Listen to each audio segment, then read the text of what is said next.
Assalamualaikum warahmatullahi wabarakatuh. Saya M. Rafiq Al-Bukhari, absen ke-13, kelas 11 IPA 3, akan menjelaskan teknik pemisah minyak bumi. Proses pemisah minyak bumi. Proses pemisahannya dilakukan dengan cara 1. Destilasi bertingkat. Metode ini pemisahan yang dilakukan secara berulang-ulang berdasarkan perbedaan titik didih. 2. Perengkahan atau charking. Hasil dari proses destilasi bertingkat kemudian dilakukan dengan cara cracking. Cracking merupakan proses pemisahan dengan cara mengubah struktur kimia senyawa hidrokarbon besar menjadi senyawa hidrokarbon yang lebih kecil. 3.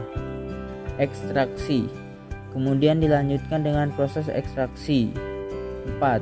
Kristalisasi. Proses ini dilakukan berdasarkan perbedaan titik cair. Misalnya dilakukan dengan proses pendinginan. 5. Treating. Pada tahap ini dilakukan untuk memisahkan kotoran yang dihasilkan pada tahapan sebelumnya dengan menambahkan NaOH atau tanah liat. Dan terakhir, blending. Tahapan ini merupakan tahapan terakhir pemisahan minyak bumi. Caranya yaitu dengan mencampurkan zat adiktif untuk menghasilkan kualitas yang baik. Selanjutnya ada teknik pemisah minyak bumi, yaitu ada 6. 1. Destilasi. 2. Absorpsi. 3. Adsorpsi. 4. Filtrasi. 5. Kristalisasi. 6. Ekstraksi. Dan kemudian pengertian destilasi.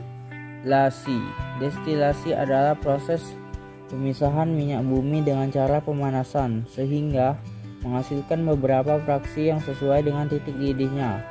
Hasil proses destilasi minyak bumi antara lain gas LPG, bensin, minyak tanah atau kerosin, aftur, solar, minyak diesel, pelumas atau oli, lilin, parafin, malam, aspal atau bitumen. Selanjutnya 6 teknik pemisah minyak bumi. 1. Destilasi. Pada proses destilasi atau penyulingan ini, minyak dipisahkan berdasarkan titik didihnya. Sedangkan untuk penyulingan yang terfraksi diperlukan untuk larutan yang mempunyai perbedaan titik didih tidak terlalu jauh atau sekitar 30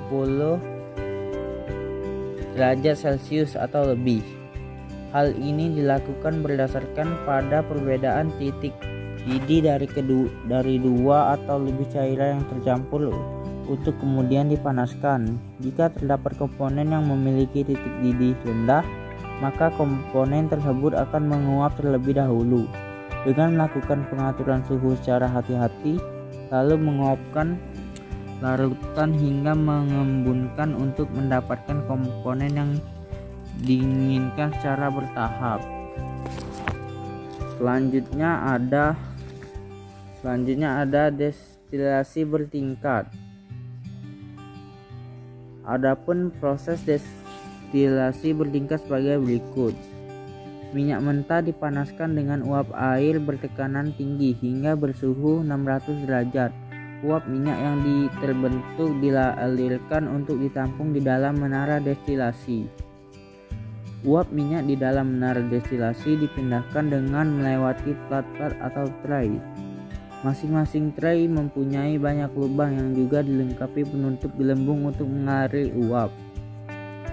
Selama proses perjalanan tersebut, uap minyak mentah akan mendingin. Ada sebagian uap minyak mentah mencapai titik kondensasi membentuk zat cair. Sedangkan zat cair yang didapatkan berdasarkan suhu tertentu tersebut disebut dengan fraksi. Untuk fraksi yang mengandung senyawa-senyawa dengan titik didih tinggi akan mengalami kondensasi pada bagian bawah menara destilasi. Sedangkan untuk fraksi yang memiliki titik didih rendah akan berada di bagian atas menara destilasi. Destilasi sederhana. Untuk proses destilasi sederhana, Dasar pemisahan minyak bumi mentah dilakukan dengan pemisahan titik didih yang cukup jauh atau dengan menggunakan salah satu komponen yang memiliki sifat volatil. Ketika campuran minyak bumi mentah dipanaskan, maka komponen yang memiliki titik didih lebih rendah akan mengalami penguapan terlebih dahulu. Tidak hanya perbedaan titik didih saja, perbedaan bisa diketahui dari kevolatilan, yakni kecenderungan sebuah komponen untuk menjadi gas. Untuk distilasi sederhana dilakukan dengan menggunakan tekanan atmosfer. Selanjutnya ada distilasi fraksionisasi. Pada distilasi fraksionisasi yaitu melakukan pemisahan dua atau lebih komponen berwujud cair dari sebuah larutan berdasarkan pada perbedaan titik didih. Distilasi fraksionisasi sendiri diperuntukkan untuk campuran yang memiliki titik didih kurang dari 20 derajat Celcius dan juga menggunakan tekanan atmosfer atau bertekanan rendah.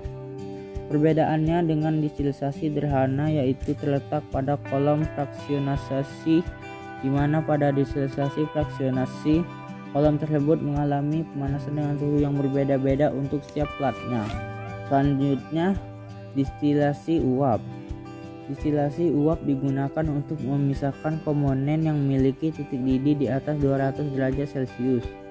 Distilasi ini juga bisa menguapkan senyawa yang memiliki titik didih 100 derajat Celcius dengan menggunakan tekanan atmosfer menggunakan air mendidih atau uap. Dasar dari distilasi uap yaitu dapat dipakai pada campuran yang tidak larut dalam air di semua suhu, namun masih dapat didistilasi dengan menggunakan air. Selanjutnya, distilasi vakum.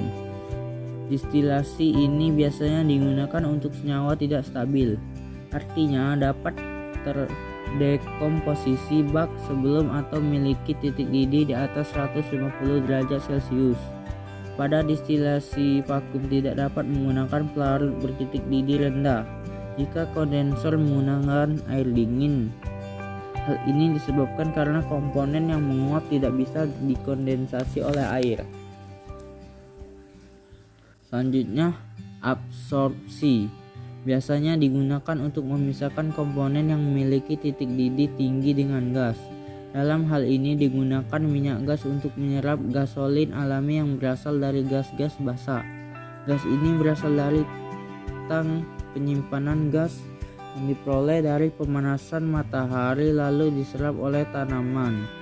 Proses absorpsi ini dilakukan untuk mengabsorpsi hidrokarbon berfraksi ringan serta memperbaiki kapasitas absorpsi minyak gas. Selanjutnya, adsorpsi. Proses absorpsi atau penyerapan adalah saat sebuah cairan, fluida atau gas yang berikatan dengan padat lainnya dan membentuk lapisan tipis atau film di permukaannya. Selanjutnya, filtrasi. Pada proses ini digunakan untuk memindahkan lilin terdapat pada lilin yang mengandung destilat. Jika filtrasi menggunakan tanah liat, berguna untuk decolosifitrasi. Selanjutnya, kristalisasi. Sebelum memasuki tahan filtrasi, lilin harus dibekukan atau dikristalisasi terlebih dahulu untuk menyesuaikannya menggunakan kristal dengan cara cooling dan stirring. Bagian lilin yang tidak diperlukan dipindah dan akan menjadi lilin mikrokristalin yang bisa diperjualbelikan. Selanjutnya ada ekstraksi.